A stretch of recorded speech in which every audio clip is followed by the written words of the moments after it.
Hi everybody, I think we're going to get started. My name is Arthur Levy. As many of you know, this is one in a series of programs that the Rutgers Center for Corporate Law and Governance is putting on this semester. If you want to see more about our upcoming events, look at our website, cclg.rutgers.edu, and just click on events, and you'll see what we have cooking over the next couple of weeks. We had a great event last night. We've got this today. We have something on April 7th, which is my stuff going on in Newark. So I encourage you to take a look. So let me quickly introduce our speakers for today.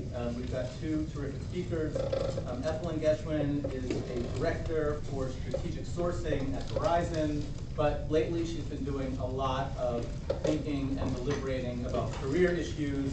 And in fact, she's the author of a recent book called Perfect Prep, an Insider's Guide to Acing the College Interview. So she's done a lot of thinking about careers in addition to her day job.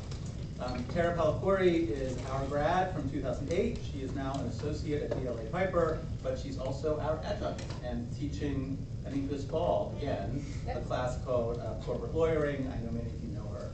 So as you know, we're here today to talk about the situation with women in the workplace, and Professor Russell and I wrote in the blurb discussing this event that corporate and business law is reputed to be a profession dominated by men, and even though some firms have made great strides in this area, we understand from the studies and from what we hear back from our own grads that there are still serious gender gaps. We know that there are certainly pay gaps.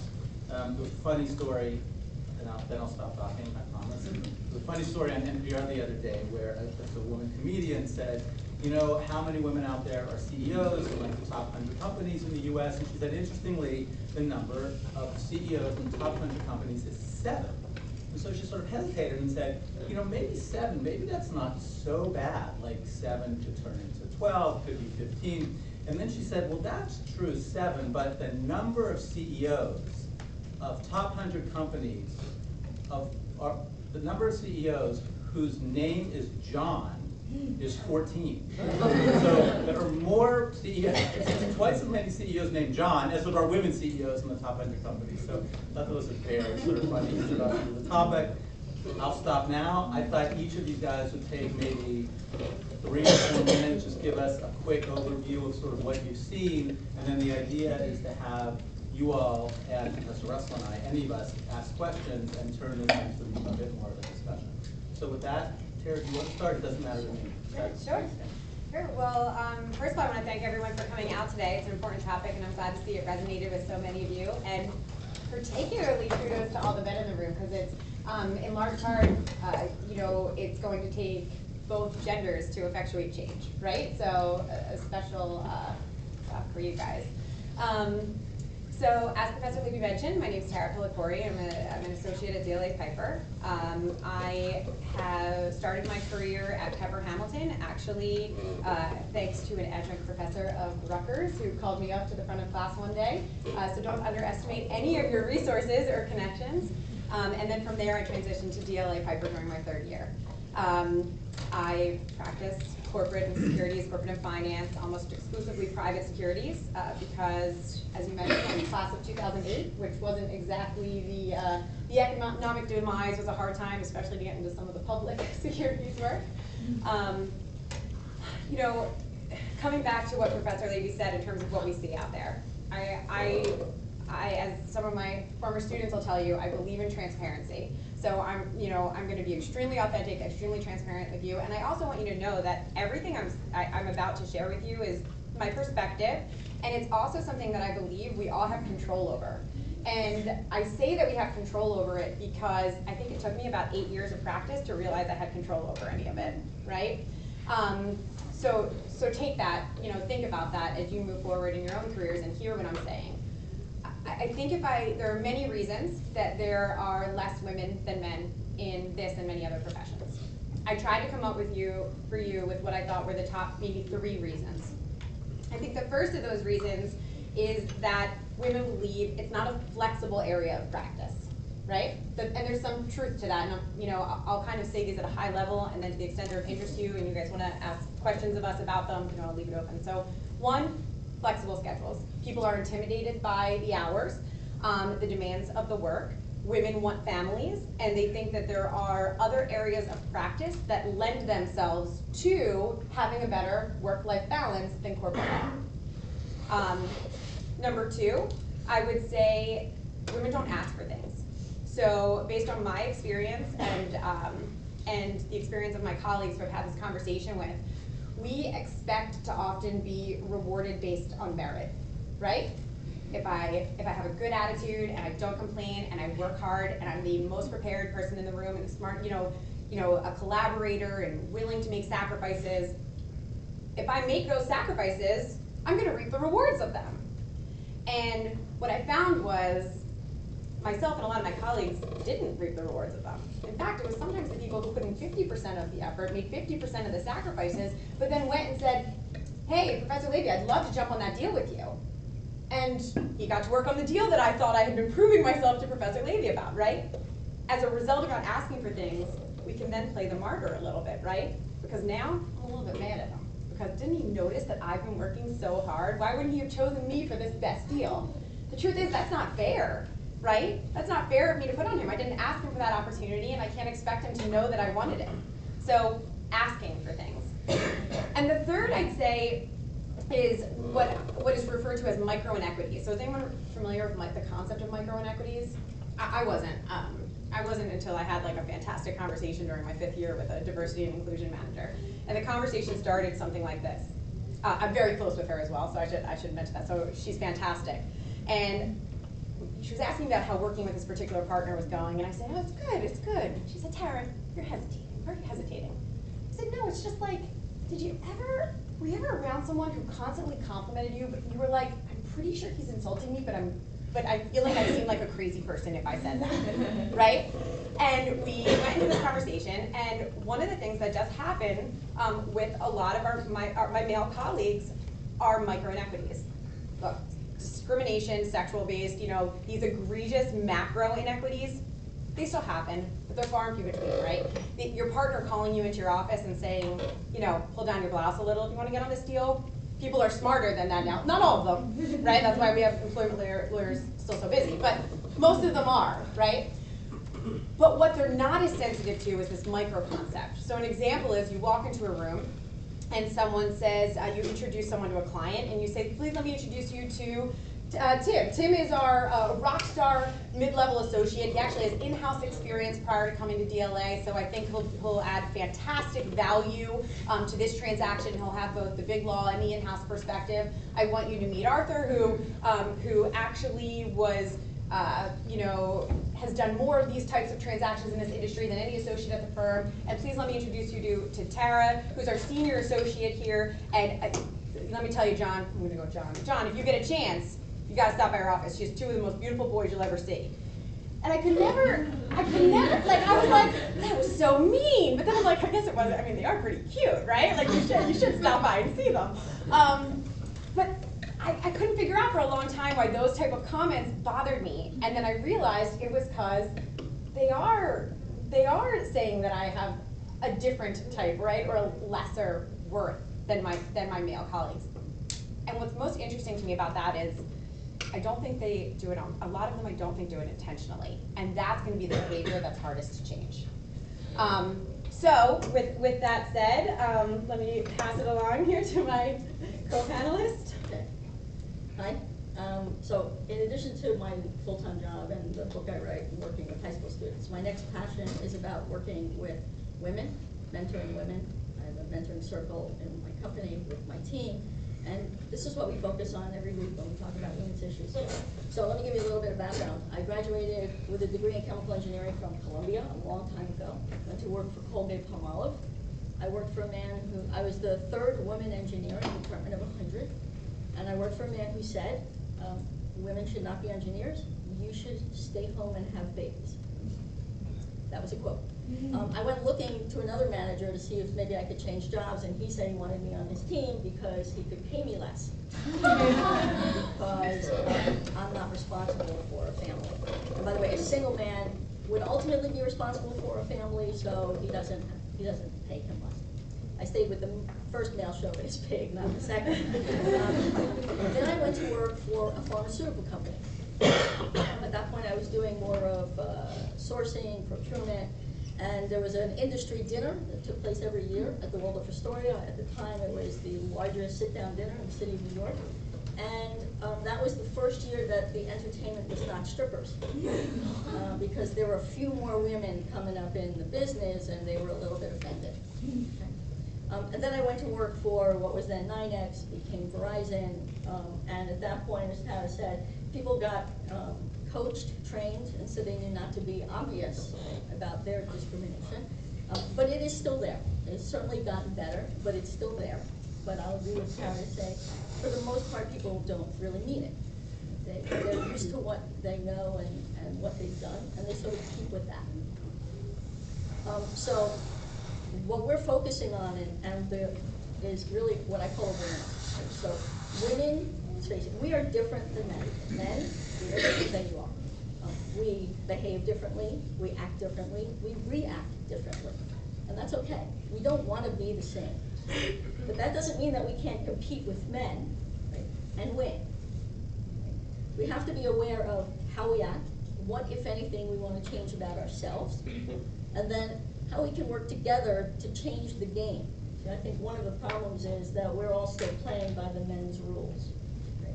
So one of the things that we talk about, and this might resonate with the women, is what I call sorry, please, and thank you.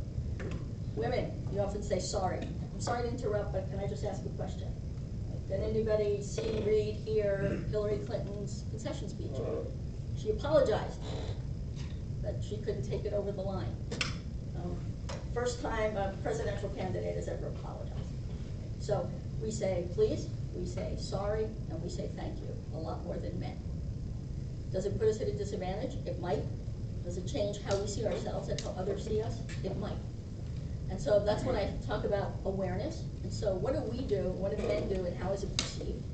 And then how do we change our own perception and work together to change their perceptions? So a great example I like to give you is when a man gets up at 3 o'clock in the afternoon, packs up and leaves because he's going to his son's softball game, he is a very dedicated father. When a woman stands up at 3 o'clock, packs up her stuff, and goes to her son's softball game, she is not dedicated and she's not committed to the job. I think it's a matter of two things. One is how men have been trained and how the workforce and companies sort of describe that. But I think a bigger piece of it is how the woman does it herself. How we as women get up and walk out. So again, I shared this with my team, the team that we work on together, and the women slink out. Oh my God, I feel bad, so I'm gonna hope nobody sees me, and I'm gonna slink out. So we begin with guilt, and then we get the guilt, and they continue to give us the guilt, and now we're stuck with the guilt, right? So it's the joke in the office. I tell women, once this week on, everybody get up at 3 o'clock and just leave. Practice it. And it's really about how you see yourself, how you portray yourself, and how we help each other. So I do want to, I know that's a lot about questions, but I will say this. I believe that we can change ourselves, and we can ultimately change the workplace, whether it's a law firm, company, whatever, but we have to do it together. See, the experience that I have in my corporation now, and that I've seen in this company, is women do make it up to the top, but they don't turn around and help other women come up with them. Because it's been set up that that's the woman's job, right? And so if you help other women, they're your competition. And men love this. They don't have to compete with the women. The women compete with each other. They're free to keep doing their thing. We need to help each other compete for every job. We need to turn around and give advice and suggestions and help to all those women behind us. It's the only way we're going to break through this wall and this ceiling and make a change. And I'm going to say here to you guys, somebody has to be the first. I'm one. I removed a brick. Got it going. You guys have to do it. You have to get there. You have to work to get there. They're still going to think the same thing about you, but you need to get there. And you need to help the women behind you and with you continue to break through. And that's all something we can do with our behavior. Believe me, it's not easy at all. But the important thing is to understand that we don't have to let them make the rules. There is a place for us. Yes, you want a family, yes, you want kids, you can do it. And we can do it when we make sure that the people around us, men and women, understand that you can do both. And just because you get up and leave at 3 o'clock and you're a woman, doesn't mean you're not committed to the job. And so I could talk for hours about this, as I have, so I'll stop now and say, for both of us, you know, what do you guys want to talk about?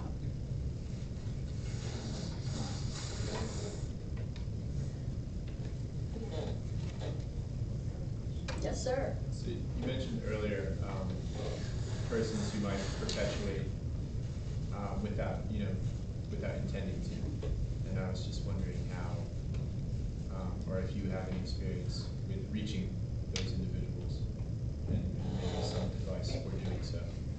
Sure.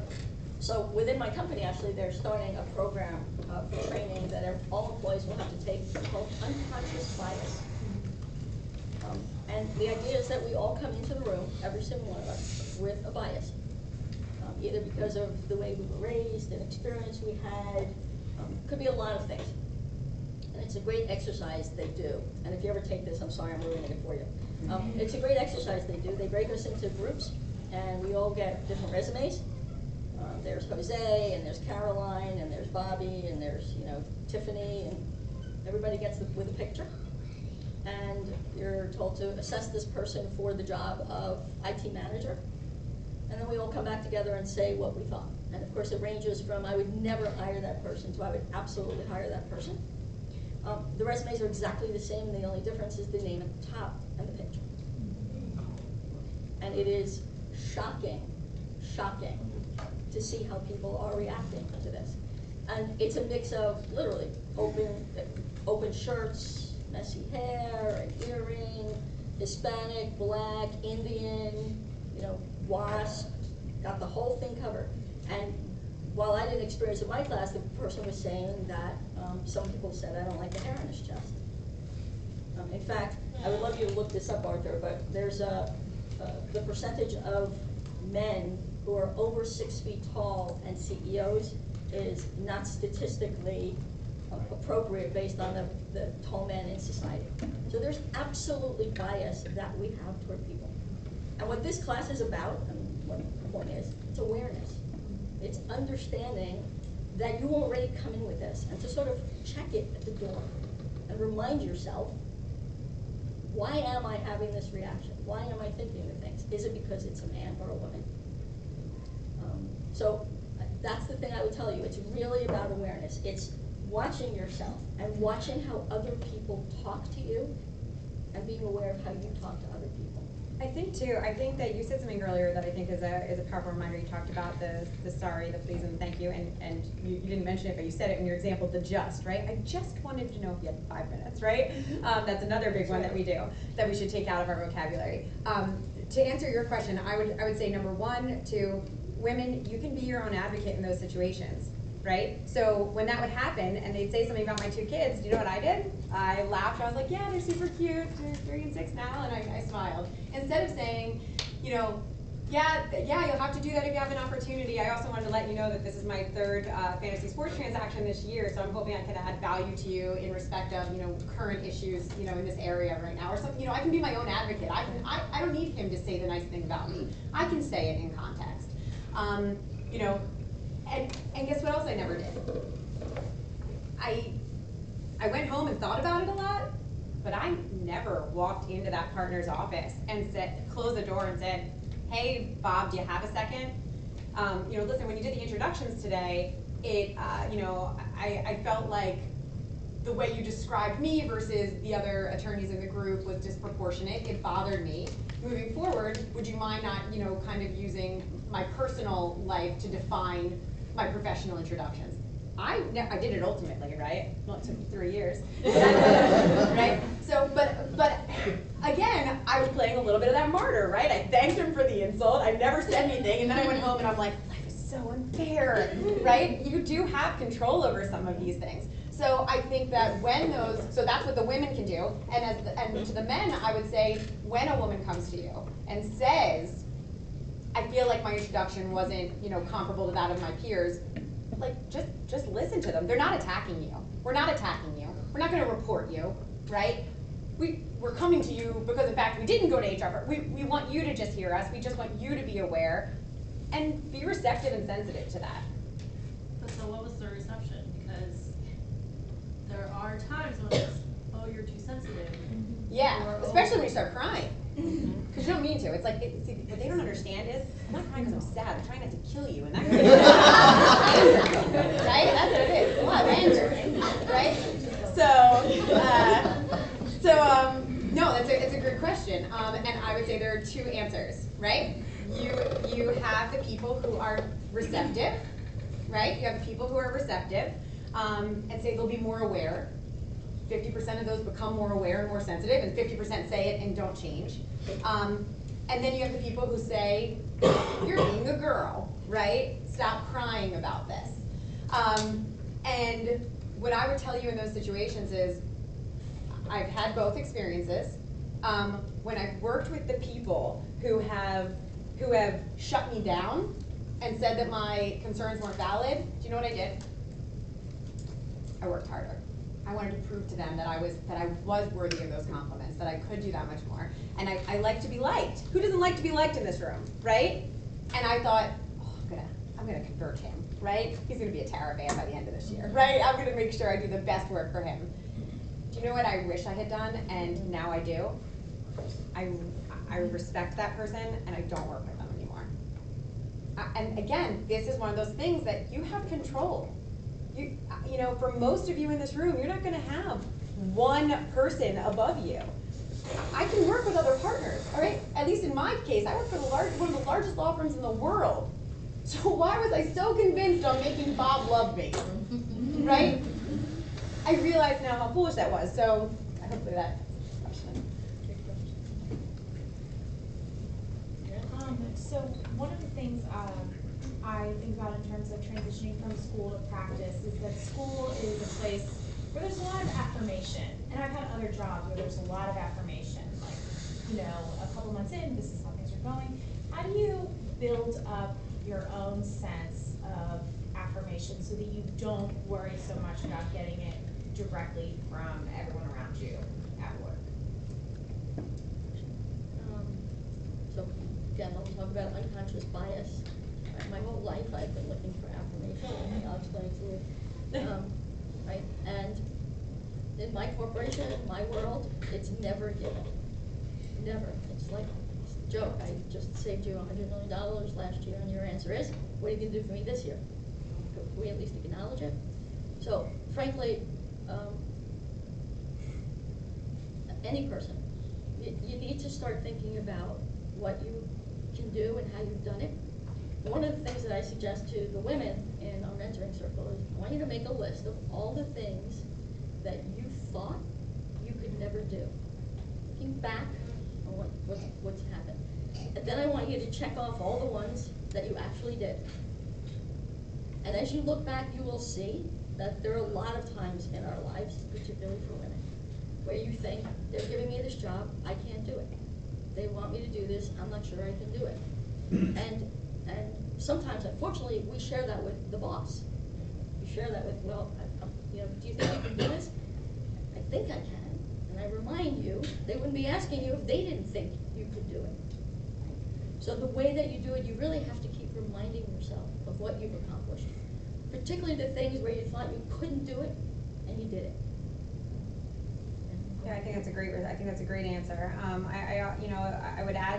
I would add, again, ask for it. One of the things I've said is that we don't ask for it, don't wait for it. If you want to know how things are going, walk into an office and ask how things are going. If nothing else, it helps you come review time when maybe there is an unconscious bias that now has been put pen to paper, and you can turn around and say, hey, Bob, I checked in with you several times throughout the year. This is what you communicated to me. So this review isn't consistent with that, right? And you have a checkpoint. So ask for it, own it, control your own destiny that way in terms of the affirmations you need. I would also tell you to need less affirmations, right? Because, and I say that as someone who needs them. You know, I definitely am like, good job. No, did you want to turn around for you? And And you know, I think the reason that I personally need affirmations, and I think this is probably true for women, I'm very personally connected to my work. At least from my experiences, more personally connected than my male colleagues.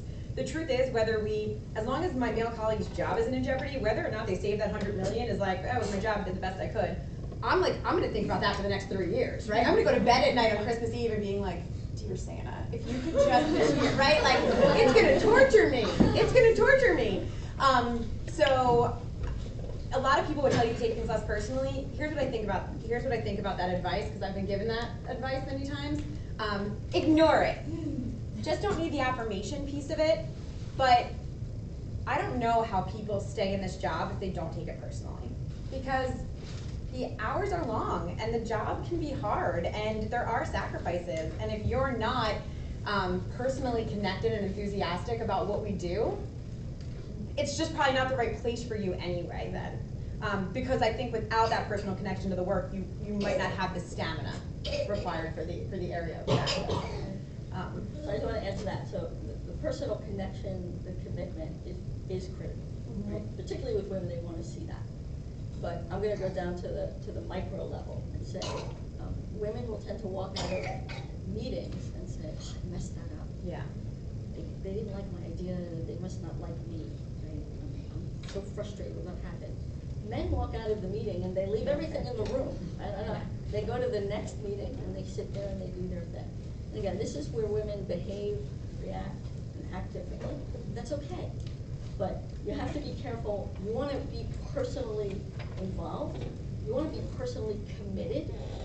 But you can't take it personally when it doesn't go the way you think it should.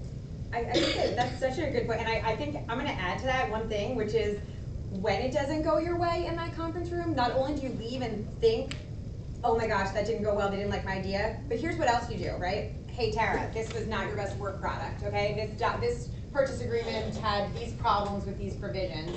You're so hard on yourself when you leave that room and you think like, what did I do with that recruiter's card? Right? You panic a little bit.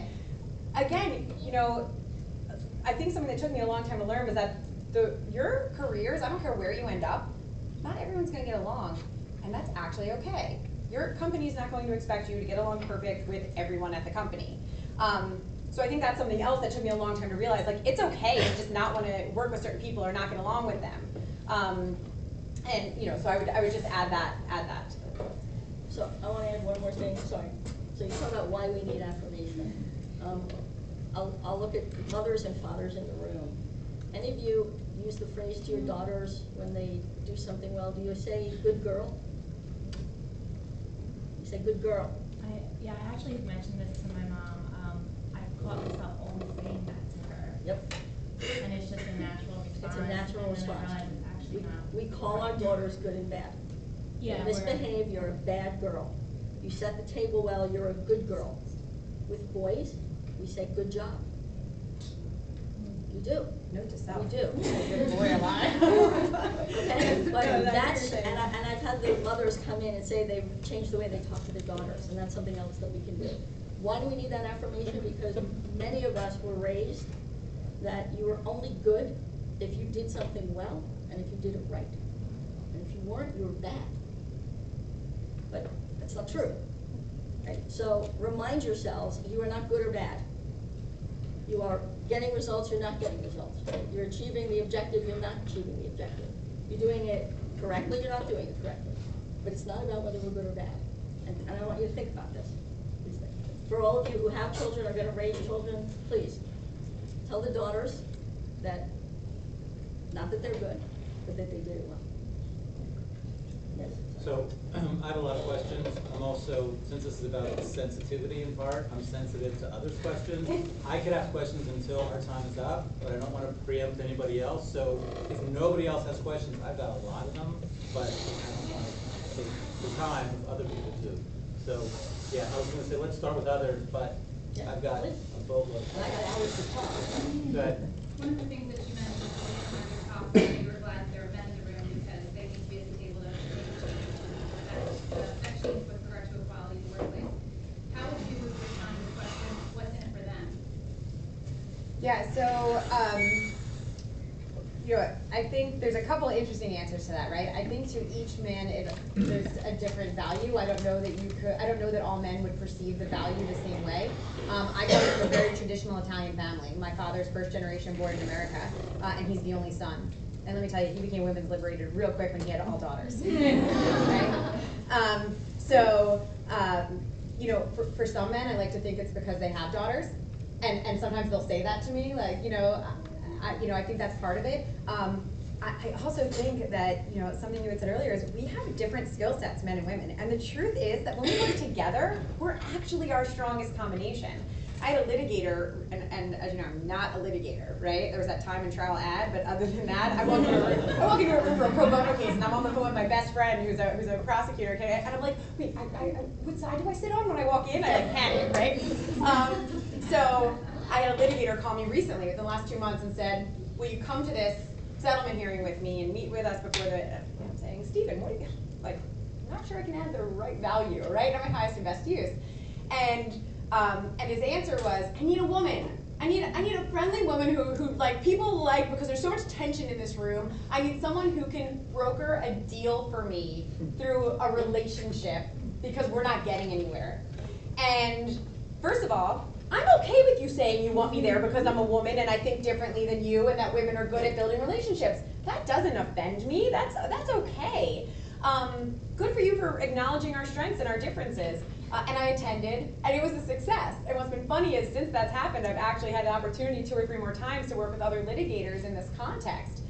So for some of them, I think we do add a different value. We do change the energy of a room, and our brains work differently, right? I think, we're not only strategic, I wish I could think of a nicer word about us than manipulative, but that's true, even in business. We're like, we know how to get what we want, right?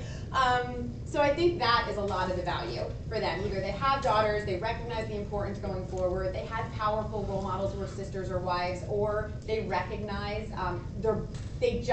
whether it's women or the LGBT community or other areas of diversity, they just recognize and value the equality of it.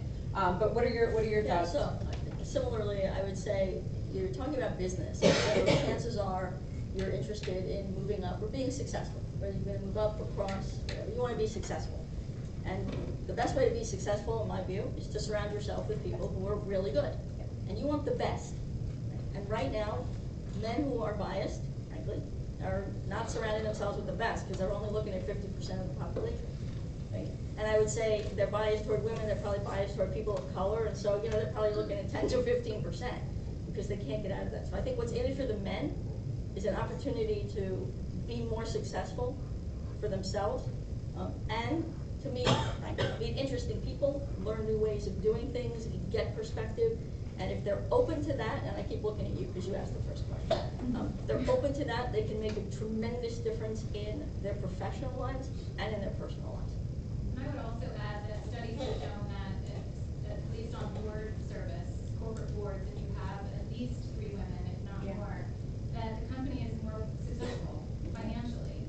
And so I think it's in it for men or for corporations to add more women to their corporate boards and have more women in the pipeline going up for that reason, because it just makes financial sense as well. I think to your point too, I think another area of diversity that people often don't think about, and I sit on a board of directors for a nonprofit organization in Philadelphia called Dress for Success, and when they asked me to be on the board several years ago, I looked at the executive director at the time and I said, I'm like massively underqualified, right? Like, I'm not ready to send a board business. And not only did she kind of give me the encouragement I needed, but she said something very interesting. She said, we don't have any generational diversity on the board.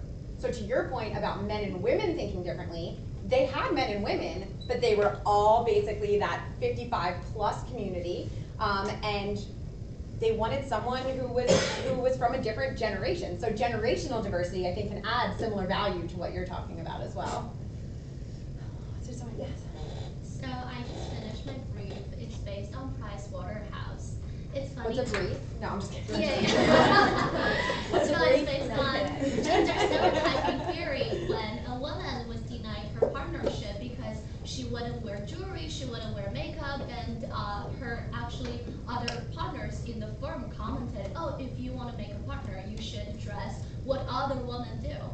But in the same time, as a woman, you're not supposed to dress too femininely in the workplace, because I personally worked in fashion before, so last semester, actually, I know some people in my class, they made a bet, oh, her GPA is definitely below blah, blah, blah, just because they judge me for the way I dress. So I was like, seriously? So it's like, in workplace, you're not supposed to dress unfemininely, but in the same time, you can't overdress. So it's just why being a girl is so difficult sometimes. Like when you go out for a date as well. Yeah, so first of all, great blazer. I'll tell you that. Yeah. That's true. But, you know, I think we'll have different answers to this, in part because of I guess, like, I'm assuming we're a couple years apart maybe, so like we have different experiences. Many years apart. No, probably not that many, not that many. No, but guess what? I think a 10-year age gap does make a big difference in your professional No, but I do think, I'm big on the generational diversity stuff, and I think that there is a lot of value in asking the same question to people from different generations. Every decade, I think, has a different value, and you should ask those questions, not just to your father, your mother, but your grandfather and your grandmother and your young niece or nephew. I mean, I think there's a lot of value in that. So from my perspective, something I would encourage you to do is don't care. Don't care. Right? These are your rules. This is your life. You know what? If you're not wearing what makes you feel good, you're not going to perform well. You know what I say? My 3-year-old, my 6-year-old, every morning on the drive to school, right, while we're listening to Trolls, we sit there, and every morning before they get out of the car, I go, how are you feeling? And they know to respond, we're looking and feeling good. Because you've got to be you, right? You've got to look good. You've got to feel good. Let me tell you, my attire at work, if you guys stopped by to see me unexpectedly today and I wasn't doing this, you would, and I didn't have a client meeting, because you should dress appropriately, you would see like a ponytail and flip-flops from here every time I walk to the printer, because I'm not wearing these all day, right? So be who you are, and whether that's how you dress or other characteristics about you, if you have to compromise those things about yourself, you're not in the right culture. And if you're not in the right culture, you're already inhibiting your ultimate success. So find a culture that works for you. That would be my perspective. Yeah, so I think you're right, generationally, very, very different. My generation, I'm significantly older than you are, when I first started to work, women dressed the same as men. I don't know if you've ever seen this. You wore the blue suit with the button-down shirt. Instead of a tie, you wore the loop, and you wore a little bar. Right? Dressed like men. I was the third woman in a department of 100. That's what we did. Tried to fit in. I think.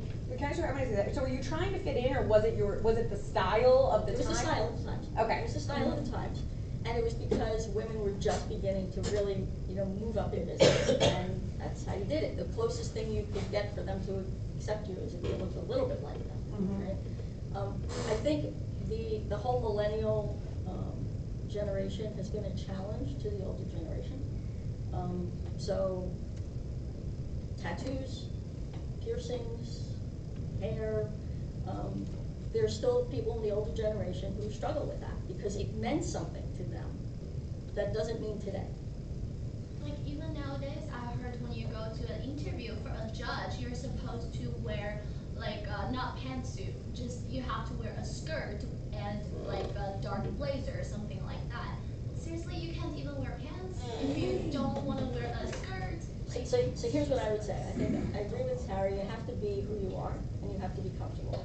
The only thing I would say is you have to be aware. So you have to be aware of how people see you. So the big thing I talk to them about is when they're making presentations. So I'm going to sort of throw this out, and you'll think about it as we go through more presentation.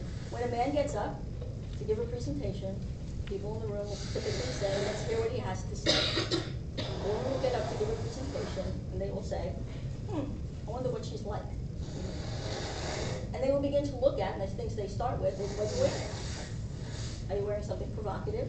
Are you wearing a skirt? Are you wearing pants? Are you, more feminine, more non-feminine? So there's a perception. And so what I suggest is, you're not gonna change who you are, but be aware of it. So I tell the women, listen, if you wanna go for the provocative, sexy look, go ahead. They might not be listening to a word you have to say, but boy, they're gonna like it when it's done. Right? Or if you're sure about your material and you're looking to talk about your results, then think about what you're wearing when you do that. I think that's really good advice. I would say don't be short-sighted, right? When I say things like stay true to who you are and find a culture that works for you, that doesn't mean that I've never been strategic about how I conducted myself or what I wore, right? There's a difference between compromising your core values or who you are and winning the war, right? So if you ultimately are telling me that the most important thing to you is gonna be to win that case, to win over that judge. You know that judge has conservative values. I don't think you're compromising who you are by wearing a skirt if it's not your preferred style. You still think you have to look and feel good, but you know how you look and feel good? You put on that skirt and it's like, oh, playing this guy doesn't even know it, right? Because it makes you feel good. So don't be short-sighted. Don't ever be so principled that you lose sight of strategy or what you really want. Because I assume that what you really want is to be a successful lawyer, a partner, an amazing prosecutor, not to like, oh, you're fancy, right? So just don't lose sight of what's what, and don't forget to differentiate between core values and principal values. So I was coaching, I worked with some graduate students, they were going for professorships. And we did mock interviews and I was giving them feedback on their behavior. And one of the women, I called aside, and she had a very short hair, sort of swung to the back, wore a very high button shirt, tight jacket, pretty much all black. And I said to her, afterwards, I found out she's married, she is heterosexual, but I pulled her aside and I said, what do you want them to walk away with? Right, so you're going to be a professor at college or university. How do you want them to see you? Because right now, based on how you're dressed, there is an impression, there's an idea, there's a perception I have of who and what you are. So if you're okay with that, by all means, go to your interviews like that. But I'm telling you, as someone who's never met you before, this is my perception based on how you've dressed. Okay? And I'm not telling you to change it, I'm telling you the perception. So again, it's about how others are going to see you. You can care, you may not care, but think about what you're trying to accomplish, and if it works for you, go for it. Go for it. I'm segueing a little bit, but something you just said made me think of this example, and I do think it's an important one as we talk about awareness and things. I worked with a partner once who had never, at least in the scope of my awareness, really caused me any problems. Got along with him fine. He's a decent enough guy, I guess. Then on several occasions, I heard him refer to other people, nothing that affected me. We have one of our colleagues in our group is an African-American man who I'm good friends with. And the partner referred to him as, where's Michael Jordan? And I said, who? He's like, where's Michael Jordan? And he says it like he's laughing. I have to be honest, like he should know better, but he is, I don't want to get too specific, we have a small corporate group in Philadelphia, but no, but I really think it was ignorance. I really do. Caught him a second time saying something similar about someone else. Ultimately, do you know what's funny? He ended up causing gender issues for me down the line. And that's something else as we talk about awareness and advocating for yourself and kind of like realizing who you want affirmations from and who you don't. Even if it doesn't affect you directly, to the extent you realize that certain people you're surrounding yourself with are treating others, have that little respect for other people, don't be such a fool to think that on some degree he doesn't have a conscious or unconscious bias about you. And they are people that I would recourse yourself from. Get away from people like that, even if it doesn't affect you directly. Along those same lines, how would you suggest going about maybe finding like a mentor or someone who's a good example in your firm? And the second side question to that is if there is someone in your firm, organization, or wherever you are that is a female, strong female character or presence in that organization, but is very anti-women, how do you avoid getting caught up in any sort of issue with that. You know what I'm talking about? One of those women who doesn't help other women. I've never met anyone like that. No. Yeah. I know you're talking about. You know what's funny for me? First of all, we've talked about this in class. I'm a firm believer that mentorships and champions grow organically, and that while you can create artificial ties to those people or prearranged ties, that they often, not always, but often don't have the same ultimate value. So be aware of that. Find people who authentically seem interested in you and your success. I also think something that took me a really long time to learn, I thought my mentors were my champions. I thought my mentor and my champion was the same person. And that took me a long time to realize the distinction. Some of my greatest mentors in my career, I can look you in the eyes and say, I wouldn't be as decent a lawyer as I am. I wouldn't have the wealth of knowledge that I have without some of these women training me the way they did. None of them were my champions. None of them. They're my mentors. I will always be indebted to them on some level. But my champions are universally men. Which again, different value, right? Most of my champions didn't take the time to train me well. They empowered me in different ways. But no, so to answer your question, make it authentic, know the difference, and in terms of the woman who's causing you problems, you don't have to win her over, you just have to make sure she doesn't hate you. So stay out of her way and smile and nod, and if you have, water cooler talk, make it. Don't make enemies out of anyone. Even these people that you know kind of aren't good eggs, first of all, it takes so much more energy to hate, right? That's not a good use of your time or your energy. So find a way to just fly under their radar, because they usually won't stand in the way if they don't feel threatened. And they don't, and that's something else that's always worked for me. My experience is women like that, you need to reassure them that they are superior or more knowledgeable than you in many ways. And I found the best way to do that is to go to them with complicated issues and ask questions. Now, this is where being strategic and having control comes into play, right? You think I didn't do my diligence before I went in there and asked that question, so that when they explained it, I can say, oh, okay, so what you're saying is, thank you so much.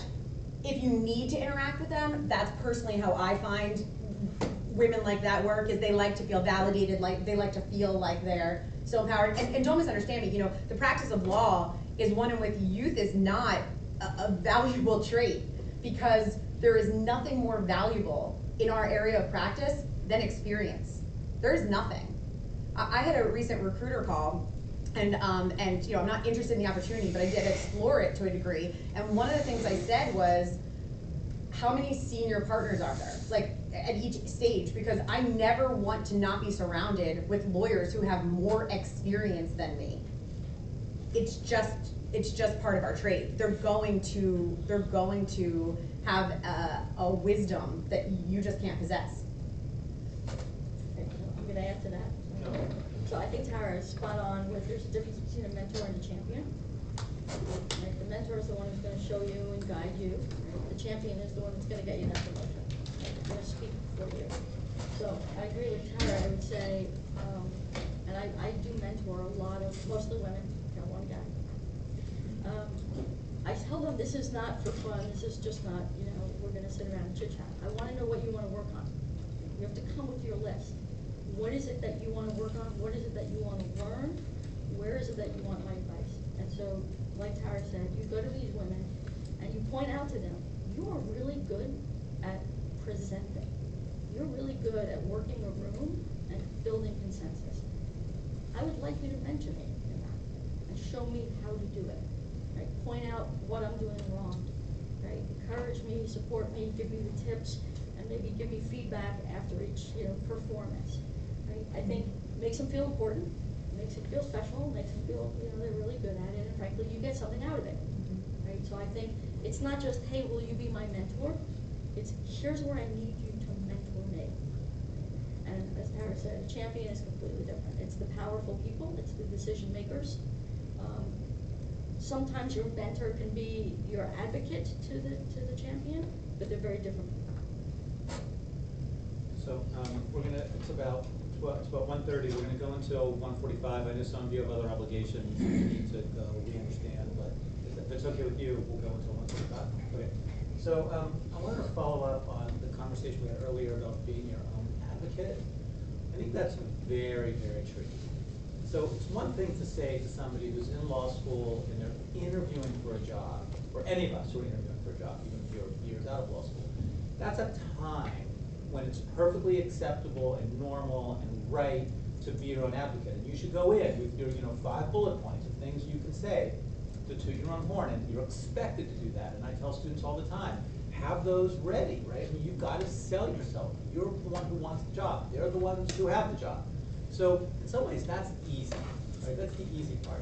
In terms of the example you brought up earlier, where you've got several people in the room, you're being introduced, that's a much trickier situation. It is. And I guess the question is, and by the way, this is equally true, I think, not exactly the same because there are the sex and gender issues, but it's true for guys too, right? So Oh, absolutely. nobody likes the person who's the blowhard, who kind of is very show-offy and interjects and says, well, wait a minute, I'm the one who worked on these 3 deals.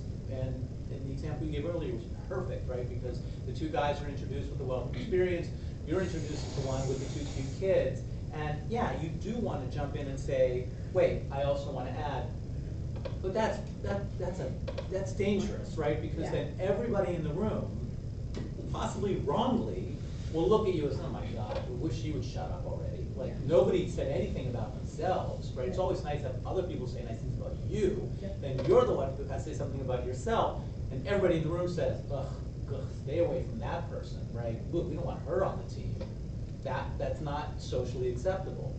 Yet, if you don't do it, no one's gonna do it for you. So I think it's a very interesting question of how do you be your own advocate, not when you're in the job interview, right? I mean, everybody's gotta learn how to do that. Not in the cover letter, but in Not in the cover letter, yeah. everyone knows that's the time. But these other examples, like the one you gave, that's a minefield, right? Do you have Yeah. any advice on No. sort of how to? That's a great question. I'm glad that you raise it so that we can discuss it and talk a little bit more specifically about those distinctions, because I think you're right. You can come off, as women, we're either too nice or we're a bitch, right? Right. And what's interesting is, while we'll call it cockiness, okay? While that cockiness isn't usually attractive to most people, what's really interesting to me is 2 of what I would call, and I'm gonna stereotype for purposes of imagery here, but like our waspy, cocky young associates who are white men. If you have a conversation about partnership and they're 6 years away, people say to you, oh, well, John and Bob are definitely gonna be partners. I look at them, I'm like, they are the most obnoxious human beings I've ever met in my entire life. So as men, and you do have to be tricky, you do have to be conscientious of the way you're approaching this, but there is a difference in perception. One, I would tell you, in the example I gave, first of all, I didn't do it, as I said, right? I wish I had, I just thanked them and said. Second of all, I think you have to think about your year and your role in the room. In that particular example, I actually was the most senior associate on that deal, and I had 100% matter manager credit for the work because the partner was uninvolved. So that's an example where I do think you want the client to understand the value you're adding and the role that you hold. Other times, if you are very junior, or the comment didn't bother you, or you don't think advocating for yourself adds value, always draw a distinction. If advocating for yourself doesn't add value, you don't need to do it, right? If I were really being strategic in the example you gave and playing that line, I probably realistically would have said something like, thanks, you definitely have to stop by if you have a chance to see them. And I'm just so excited to be here. I want to thank Jay again for the opportunity to work with you on this. This will actually be my 3rd fantasy draft deal this year. So it's an industry I'm becoming increasingly interested in and want to gain more exposure to. So thanks to both you and Jay for bringing me in on this. That's probably what I actually would have That's done. a skill. No, part of me wants to say, that's you. I mean, that's very good. I mean, that is fantastic. And I think that's at least one lesson that maybe we can all sort of take away is that what I think Tara's telling us, it's hard, right? You've got to be really good to kind of pull that off in a way that you say just the right words and not come off sort of as obnoxious. Yes. That's very good. I just want to I mean, maybe you won't know that, I just want to, that's like really. But I want to look at all of you and saying whether or not you have that skill now, and it's a skill that I feel like I never master and I'm always evolving at, especially because your audience is never the same twice, right? So that you have to use the skill differently every time. But I do want to clarify that, like, I did cry a lot at first, right? So I did just leave and smile and nod, and then went to my office and called my dad and cried. So don't get frustrated with yourselves. I think just the fact, even if you have that emotional response and you haven't yet mastered the skill, do you know what that tells me? It tells me that you're all aware that the opportunity existed, and that means that it's a skill you will develop because you can see the opportunity. So just So you're all, not everyone is like Tara. Self-confident, right? Self-aware. So it's hard to do what she did. What I would suggest is that just a simple other way of responding would have been, but there's so much more to me than being a mom. You're not really saying anything except I want to point out to you that he didn't actually tell you about who I am as a lawyer. Right? You can say that. Right? I'm a great mom, in addition to everything I do. Very different style of Right. the two responses. Yes, but, and it's a question of where are you in your career, right, the level, but even at a very junior level, you can point out, yeah, I got great kids, and they, sometimes, they get in the way of all the work I do here, right? Or, they miss me when I'm here really late, right? You can still throw it in and make it obvious that what was discussed and mentioned about you was not business.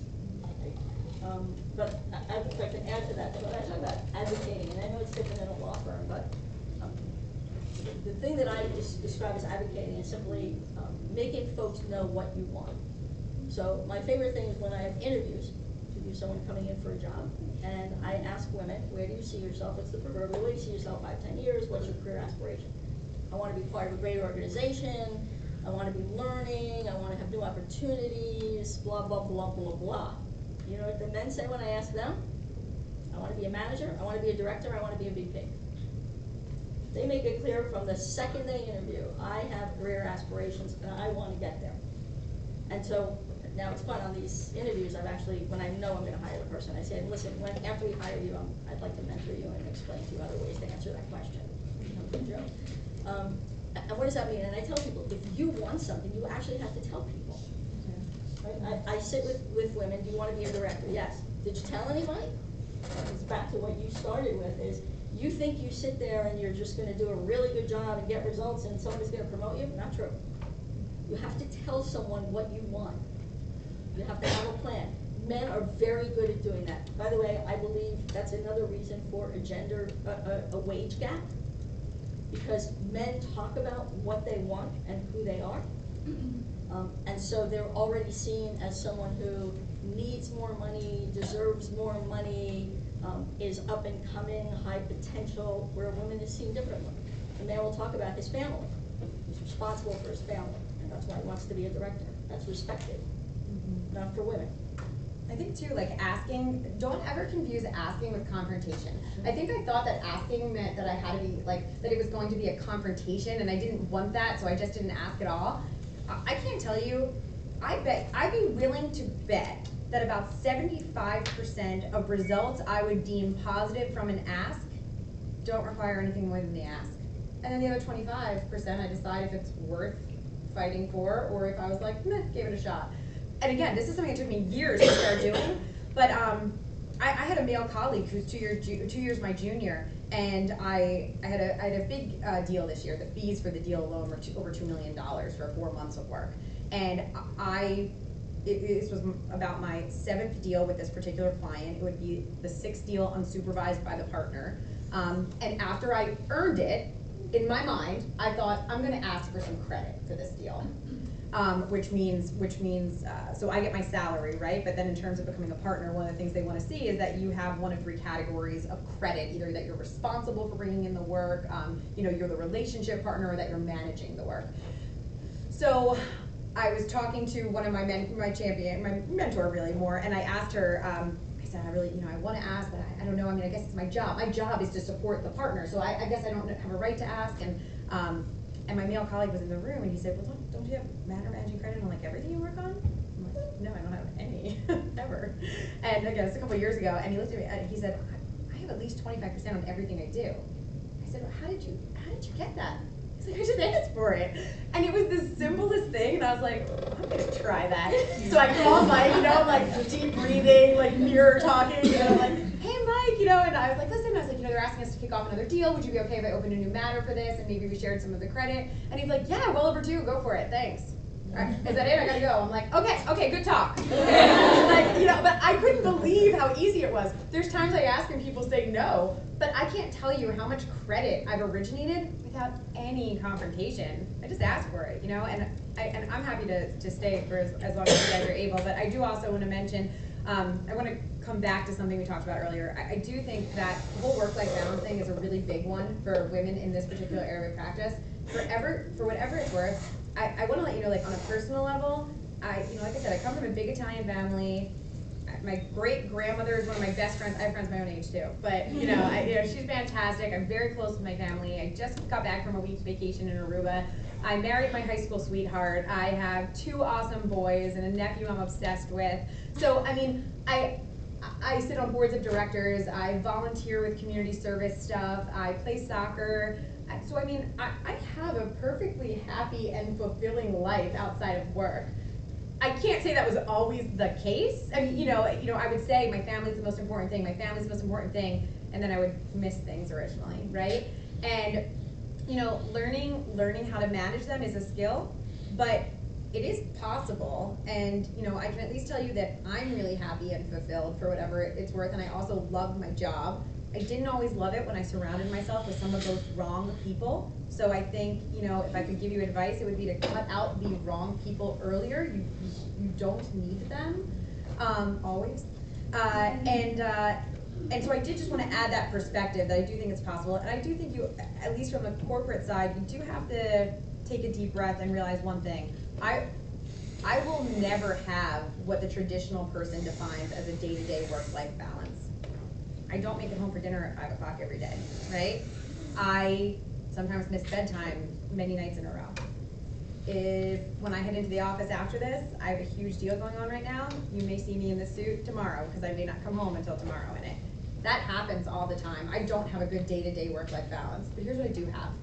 I have a really great aggregated work-life balance. And I might be super busy for 3 days in a row and put in 71 hours, but guess what happens on that 4th day? I decide to wake up, take my kids to the park before I go in, maybe work from home the rest of the day. So, take several days off. So, you have to be responsive to client demands. Sacrifice is required. I don't want to imply that it isn't. But accepting that your traditional work-life balance,